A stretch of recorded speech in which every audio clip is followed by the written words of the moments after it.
All right, 27 miles, 43 minutes, 228 watt hours per mile.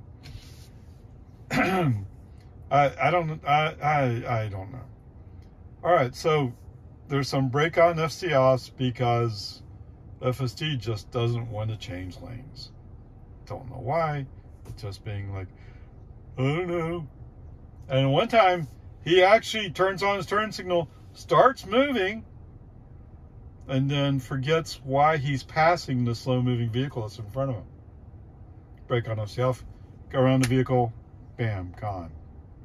You know, it's not that hard. So I guess the good news today is I still have FSD subscription trial. So at least for today's trip, I'll have some FSD things to say. All right, so there was anything else on an FSD perspective, other than he's just slow. 5 miles under the speed limit. I mean, sometimes it's not 5, sometimes just 3, but it's just constantly just, I think I'm going to go slow here. I'll give you a hint. If you just accelerate smoothly to 40 miles an hour in the 40 mile per hour speed zone and held 40 miles per hour, it would feel a lot smoother, right?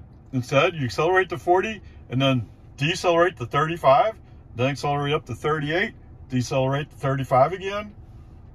All this constant back and forth. Come on. If you want to make it smoother, don't go through all these constant deceleration accelerations. Try holding your speed.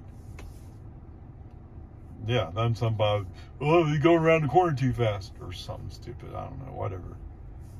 It's just maddening. Yes, I do hold my speed a little bit harder than most people would. You're right. Too bad you don't have that setting in here. Okay, whatever, peace and harmony. Apparently they went through some kind of minor update, but the minor update forced me to go reset some of my settings. Or redo what I had before. I don't know, just weird. So there was a Mustang, what do you call it, GT50? Oh, he has one of those rumbly V8s. He's sitting next to me at the red light. He go, and then we accelerate away. I'm on FSD. It's just normal acceleration in 40 zone. And all of a sudden he's just gone. He's behind me. And I didn't do anything special. Okay. At the next traffic light, next red light, he's embarrassed. So he accelerates away a little bit harder. I'm laughing at you. Why? Because at the next red light, I'm turning right. You're turning left. Yes, I can keep going. You can't. I beat you. Okay, whatever. And there was, of course, a Chevy Trax who's going, makes FSD look like a speed demon. I don't know, man. And FSD, that's the one FSD didn't want to go around. Or started to go around, then forgot what he was doing. Incredible. 55 mile per hour speed zone, you're doing 45. The Trax is doing 40. I think that might have been 38. It was at some points. Oh my goodness. But despite all this stuff that I'm talking about here, today's ICE comparison should be a Ram 3500. Now, this Ram 3500 is pulling behind it a utility trailer with a one of those stand-up mower things and a couple of lawn tools. I could pull that trailer behind my Model Y. Unless that trailer itself is 4,000 pounds. I don't know. I find it hard to believe that trailer would be 4,000 pounds, but I mean, I'm admitting I don't know exactly how much that stuff is, but I'm guessing it's more like around 2,000, 2,500, which would work behind my Model Y. So there you go. That's what I'm going to, if nothing else happens, that's what we're comparing to. Because, dude, I'm laughing at you. Your truck is overkill. Wow. Okay, whatever. Peace and harmony. I would call the grade so far a C. I could even give it a C+. It's not a B because it's just so sucky sometimes. But not all the time, just sometimes. Okay. Okay, pickup guide truck guys. Here we go. I have 4 feet by 4 feet by 4 feet pile of brush in the back of my car. Yes, I'm sure you could carry it, but would you? All right, home again, jiggity jog. Average energy over 30 miles is 248. That sounds pretty good, huh? And it was 114 for the last 5 miles. All right, 29 miles, 48 minutes, 257 watt-hours per mile. Wait, what? You got better energy over 30 miles than you did over 29? Okay, interesting. Since last charge, 58 miles, 14 kilowatt hours, 14, and 245 watt-hours per mile overall. All right, so all this sounds pretty good.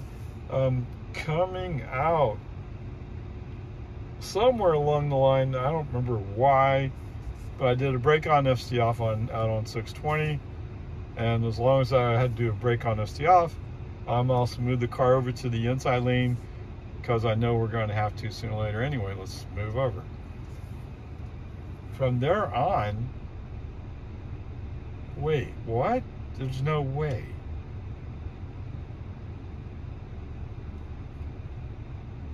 Is it really possible? I think it is.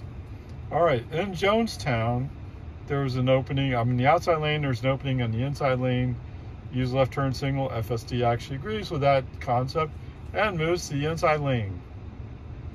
And amazingly enough, he doesn't feel threatened and have to give up the inside lane. So we go into construction zone in the inside lane. Now we're following what is a Fiat 500L. I don't know what power it has in it, but sometimes he's going like, I can't even get up the hill. Oh. And then sometimes he's flowing along just fine, which probably indicates he's way underpowered. I don't know what you think, but I mean, it is what it. I mean, I'm sure he enjoys tremendously driving his Fiat. I mean, after all, when I was in high school, one of my favorite cars was a Fiat, what was it, X19 or something? Something like that. It was a sporty looking car. Anyway, peace and harmony. To the construction zone, no problems. You know, I do it so often, I don't even remember anymore if I did a brake on or not. But anyway, we got in the outside lane. Unfortunately, nobody's really pressing at that moment, so it didn't matter. But after a little while, yes, there's somebody else coming up who is pressing. It's just the way it is. Just no big deal. Okay.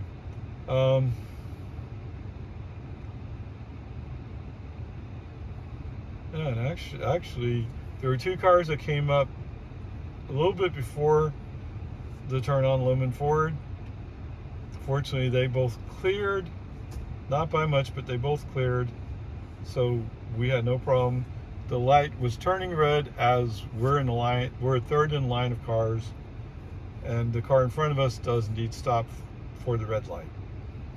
After that, we just followed that car. Amazingly enough, again, FSD didn't feel threatened, have to evacuate the inside lane, so we're good. Now, on the other hand, yes, FSD chose to stop on the road in front of my house, but at least it was in front of my house, not down the street like he used to do for a while. And this should be my last day in this car with FSD trial. Should be. But anyway, we'll see. I was really perturbed with it with FSD earlier this morning, if I remember right. But I think I said the grade would be a C. So I think we'll let it stand. Today is a C. And for the ice comparison notes, it's 58 miles, 114 miles, 14 kilowatt hours, 245 watt hours per mile. Unreal per charge. All right, so like I mentioned before, our ice comparison vehicle is going to be a Ram 3500 dually. I'm going to make a wild assumption, say it's diesel. It looked like it was probably a towing truck, as in hauling a trailer. That's my guess. But for some reason they're using it today to do yard work. That's what my guess would be. I don't know. Just a guess. All right. So anyway, 58 miles, 14 kilowatt hours. The 14 kilowatt hours translates to $1.54. All right. Rather than making things complicated or convoluted, we're just going to count it as half a gallon of diesel. Yes, diesel costs a little bit more, but let's just not. There's no need to make a big deal about this. Okay? The diesel truck, 17 miles per gallon. Now you could argue that the highway mileage is higher, and you'd have a point, but what's 2 or 3 miles between friends? Okay? So half of 17 miles per gallon, 8.5 miles. That doesn't even get you into Jonestown from my house. Okay, and that's the goal, is can you do the same trip I do? And the answer is not in the remotest. Now, like I mentioned before, he was pulling a trailer with a stand-up lawnmower thingamajiggy. At least I think that's what it was, and a couple other lawn tools. Okay, the assumption is he might put some stuff in his truck or on his trailer. Well, you will see the picture of all the brush I have in the back of my car. Okay, so if he was doing something like that, I'm doing it far cheaper than his truck. Okay, that's really my point. Okay, so there you go. You can make Austin Stone's storage, which is just past West Reed Park Road. Is that right? I think it is. Or is it even that far? I forgot. But anyway, it's in that general area. So you're not even in Jonestown. And I'm just kind of wondering, it seemed like such a big truck, although it's about, if you had a smaller gas-powered pickup, it's probably about the same miles per gallon. Okay, anyway, there you go. Not so much laughing at this guy. It looked like he was just using the tool he had available to do the job. That's what I would guess. But, dude, you can buy a used Model Y for, what were they? Approaching $25,000. Yes. And you put a trailer hitch on it, it would have pulled that trailer, no problem. So you wouldn't have to use that truck. And you would have been able to cover 58 miles for the same cost, or actually for lower cost, than it would cost you to drive your diesel truck. Just not even into Jonestown. 8.5 miles. Okay, there you go. Yes, fine. You want a choice? Have a choice. I don't think this guy was trying to show off. It wasn't like he was pressing on the accelerator and blowing out a bunch of black smoke. I mean, some people do that. Oh, look, I can blow a bunch of black smoke. It didn't look like he was trying to show off in any way. It looked like just a person who's trying to get a job done.